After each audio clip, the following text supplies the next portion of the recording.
خوجaلی, President of the Azerbaijani Australian Association, dear colleagues of the Diplomatic and Consular Corps, distinguished guests, ladies and gentlemen.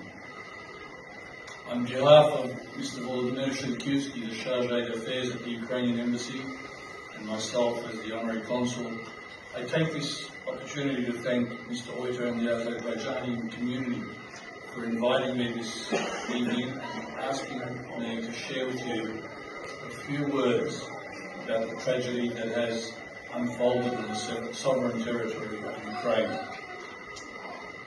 I firstly would like to express our sincere gratitude to you and your community for the support shown to the nation of Ukraine, to the Ukrainian people, who undoubtedly will suffer immensely in the coming period. Today, the tears have continued to run down my face as I am absolutely overwhelmed by the messages of support from very ordinary Australians to leaders of so many communities and organisations, from leaders of all faiths, all praying for the same thing, that peace on earth prevails and that the people of Ukraine stay strong in the face of this unacceptable behaviour by its northern neighbour. We've all borne witness to the bombings of key cities in Ukraine, perpetuated by the President of the Russian Federation after he announced a new wave of aggression against Ukraine. The goal here is undoubtedly to destroy the Ukrainian nation and to forcibly seize Ukrainian territory, establish occupational control, and to ultimately re-establish the prison of nations formerly known as the USSR. This is an act of war, an attack on the sovereignty and territorial integrity of Ukraine.